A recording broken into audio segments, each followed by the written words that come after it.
What's going on, guys, and welcome back to another episode of the German Bear Podcast. And today we got the game recap of the matchup between the Chicago Bears and the Washington Commanders. The Bears fall in a horrible outing on Thursday night at Soldier Field, 12-7 to the Commanders, and are now officially 2-4 on the season. And in today's recap, we want to look at the offense, defense, and special teams real quick. Just give you my more instant reaction game recap type of thing.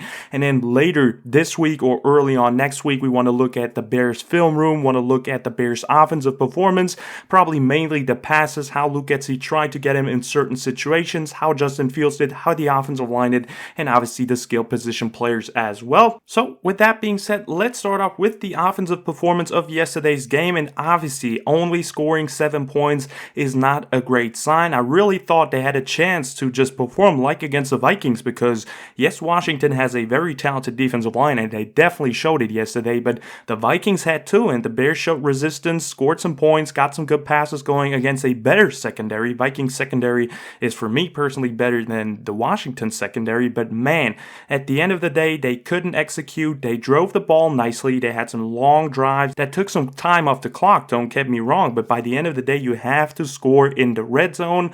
Obviously, we had that beautiful touchdown to Dante Pettis, but by the end of the day, it was just not enough for the Bears to get that victory. Starting off with Justin Fields, our quarterback, he was 14 for 27, 190 yards, 1 touchdown, 1 interception, was sacked 5 times yesterday, and Justin Fields for me just had a up and down performance. I thought he had a really strong game, showed progress against the Vikings, but this one was a step backwards for me because you saw him just not understanding certain situations. The one play was, for example, the crossing route on 3rd and 3, I think it was, where Dante Pettis was wide open underneath, and instead Justin Fields decides to go with Darnell Mooney, taking a shot on 3rd and 3. I think it's just situational football. You have to know where you are, where you're at. You want to get a new set of downs, so just take the check down wide open over the middle, easy completion, but he decided to go to Mooney and it fell incomplete. So it's just small little things that we want to look into the film room as well that have to get better. But also Justin Fields had a very strong game rushing the football. Overall, 88 yards on 12 carries, escaped some very bad pockets early on, had to escape them. Really nice work with his legs, got some clutch runs, 39-yard run on that last drive that would have potentially set up a touchdown, but the Bears were just unable to score. He also put some nice footballs into certain players' faces and chests, like really accurate footballs. The last one to Darnell Mooney that he dropped was an absolute dime. Had some other beautiful footballs on that touchdown. Beautiful long football touch ball to Dante Pettis for that long touchdown. Love this one, but overall he still struggled to read the defense and held on to the football too long, was not taking any chances, missing open guys and just not trusting his throws. So we will want to look at that later this week, like I said as well. As for the running backs, they had a pretty strong game overall. I mean, the Bears rushed for 238 yards, 6.4 yards average, which is absolutely amazing. Already talked about Justin Fields, but Khalil Herbert, 7 carries for 75 yards, 10.7 yards average, and also David Montgomery, 15 carries, 67 yards, 4.5 yards average. 2 really good running backs that we have right there. Love this 1-2 punch. They really had a strong outing and just continued where they left off. Also, Velus Jones Jr. got a carry for 8 yards and a Q as well for 1, and Amir Smith-Marset 1 for -1 yard. So overall, I thought running the football is still a thing that works for the Bears, but I feel like they're just going away from it too quickly. For example, in that last drive where they were 5 yards, was it 5 yards away from the end zone and decided to pass it 4 times. I think that was a big mistake also by Luke Getsy right there. As for our wide receivers, Dante Pettis definitely with a comeback game, 4 receptions, 84 yards, 1 touchdown, had that beautiful long touchdown, 40 yards, really crisp route. I criticized him, and I still think he's not that type of go up and get it type of receiver. I'm still sticking with that opinion. I never doubted his route running. I never doubted his ability to get open, and he showed that today again. Made all the catches. Really good outing by him. I love what he was doing.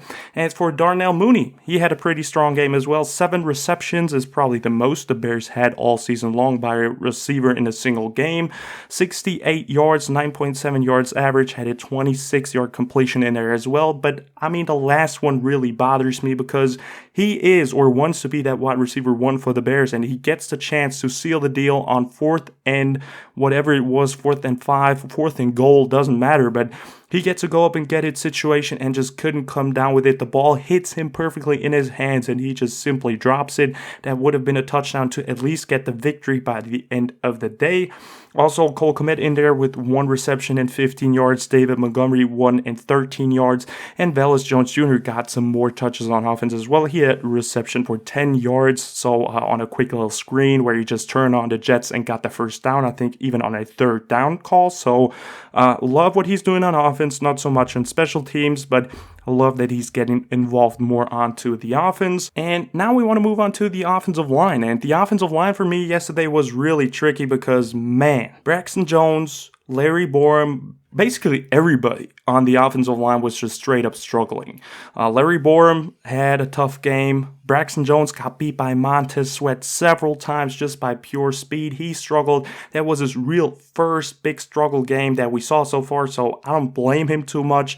That's just that wake-up call game for a rookie. I think every rookie has that once in a season. That was one for Braxton Jones. Let's see how he bounces back next week. But man, overall, not a great performance by the Bears overall. The offensive line did not hold up nicely, didn't give him a lot of good pockets. Like I said, we will still look at the film room. Maybe I didn't see some things right away. I don't want to throw them under the bus right now. But man, what a disappointing performance by the offensive line. I thought they did pretty well against a very talented Vikings defensive line with Danielle Hunter and Zadarius Smith. I think that's a better rush duo than what Washington had yesterday. But Montez Sweat was definitely providing problems for our rookie left tackle. And it showed yesterday. Guard Lucas Patrick was not doing too well as well. And Tevin Jenkins got beat several times too. So they really did not help my man Justin Fields yesterday. I think the wide receivers, talking about that quickly as well, they didn't help Justin Fields in certain situations as well. So overall, just the execution by the offense was not there yesterday. That was a problem all season long. They got it fixed against the Vikings, which is a good opponent. They went right back of not executing against a weaker Washington team, which was super disappointing to me overall. And lastly, for the offense, I quickly want to mention Luke Getsy. I thought he did put up some good play calls, put the offense in some nice situations, talking about that big missed throw by Justin Fields to Ryan Griffin in the end zone, just a quick little dump-off pass and overthrows him. That was an easy touchdown, beautiful play call. That 3rd down call where Justin Fields goes deep, already mentioned it to Darnell Mooney and misses Dante Pettis over the middle. I think Luke Getsy put his quarterback in good situation, but Justin just couldn't execute. But also, like I've already mentioned, that last drive where he decided to pass it 4 times inside 5 yards away from the end zone. I think that was a big mistake by him as well. So overall, a up and down game by the play caller as well. But overall, I would put this offensive performance definitely about the players and the lack of execution. As for the defense yesterday, I think they did a pretty good job overall, only allowing 12 points to obviously not the most explosive offense, and they also caught a break later in the game as well with that seam route just in between the split safeties to Curtis Samuel, who just simply dropped it. But overall, I think it was a big bounce back game by the defense. They defended the run quite well. I mean, they still had 128 yards rushing, but overall, they only allowed 12 points. Only, I think, allowed 2 out of 11 completions on 3rd down, which was big as well by the defense. And starting off with the defensive line, I thought the pressure yesterday was a bit better. I think I really loved how Alan Williams included his linebackers, safeties, cornerbacks, and put some certain pressures on them, blitzed a couple of times. I've never seen that before with the Bears so far this season, or not as often, but they really wanted to pressure Carson Wentz and force him to make mistakes. And he definitely did miss some players on 3rd down, some really good calls by Alan Williams, probably his best call game overall this season. So love what the DC did. But for the players, I think that stood out, Roquan Smith, 12 tackles, had a sack in there. Really liked his performance. Obviously, he got madly blocked by Carson Wentz, but overall, I think Roquan was hunting out there. Really good job by him. Nicholas Morrow also in there with 9 tackles. He was doing good cleanup jobs in there in the run game as well. Kyler Gordon, corner, really good game by him. Had a really good pass deflection in there. 6 tackles overall, some clutch tackles. There was one drive where he made, I think, 2 tackles in a row and forced that 3rd down. And on 3rd down, someone else made the play. But overall, loved how he is coming along so far. Showed us off his breaking speed. Just sees a route, breaks it, and runs to it as fast as he can, makes good tackles, makes good coverages as well. He was called for a PI, but this one was a bullshit call in my opinion. Also, Eddie Jackson with some big hits in there. Loved what he was doing. His tackling is getting better and better. He's playing at a very high level at the moment. His colleague, Jaquan Brisker as well, hitting people, helping in a run game. Loved what he's doing. He was also able to get a sack in there yesterday as well. Love to see that. And then also with the secondary, have to mention my man Jalen Johnson. Man, it feels good to have him back. When he's back, this is a pretty damn good secondary. You have Jalen Johnson, Kyler Gordon, Kindle Vildor, who is coming along nicely this year, and then you have the safeties Eddie Jackson and Jaquan Brisker cleaning up everything back there as well. Love that. And yeah, Jalen Johnson, lockdown performance, beautiful pass breakup in the end zone against Terry McLaurin, against their wide receiver number 1. So loved his outing, finally being back, and just made some good plays overall. Also, Al-Quadin Muhammad was able to get his first sack, which was more of a coverage sack because of the good secondary work, but still, he was able to get a sack. Happy for him. He is a player that hustles on every play, so love seeing him finally getting on the stat sheet. And then, yeah, just overall, I think pressure still is a problem, especially by the edge rushers. Travis Gibson, Dominique Robinson, Al-Quadin Muhammad, and Robert Quinn are not producing enough pressure. They went away or got away with it last night because of Carson Wentz not being the best and Alan Williams calling certain blitz calls that confused Wentz as well. But man, the pressure initially by the defensive linemen by the Bears were not great. So this definitely has to get better. But overall, like I said, really like the performance by the Bears defense. Hope they continue that trend of stuffing the run well and defending in the secondary, just being locked down there. They really did not have a lot of completions. They had a good game overall. Only 99 yards by Carson Wentz. So you really can't complain about that. So love the defensive outing, but just next time we have to put some points on the board, because 12 points by the opposing team should definitely be enough to overcome for a offense, but the Bears were not able to do it. And with that being said, I want to move on to the last phase of the football game, which is obviously the special teams. And man, special teams was kind of quiet for the entire night. Velus Jones Jr. had some good runs in there as well, some good just carry backs, some good returns. But man, the big thing that we have to talk about with special teams about last night was definitely the fumble by Velus Jones Jr., his second botched punt return this season. And I mean, he was a specialist at college at that, so I don't understand how that really happens, but it's not a great sign to have. I think Velus Jones Jr. is a great player, a explosive player that you can use on your offense, and he's getting involved more each and every week. So I want to see him getting involved into the offense. But man, he was a weapon at Tennessee as a punt and kick returner, and so far he's not looking too great in the NFL with it. So that's obviously a part of his game that isn't translating to the NFL as it is supposed to, and this is obviously hurting me, myself, and obviously the fans out there as well, because this pretty much cost us the game. The Bears were hanging in there, the defense was holding us in there, and then bang,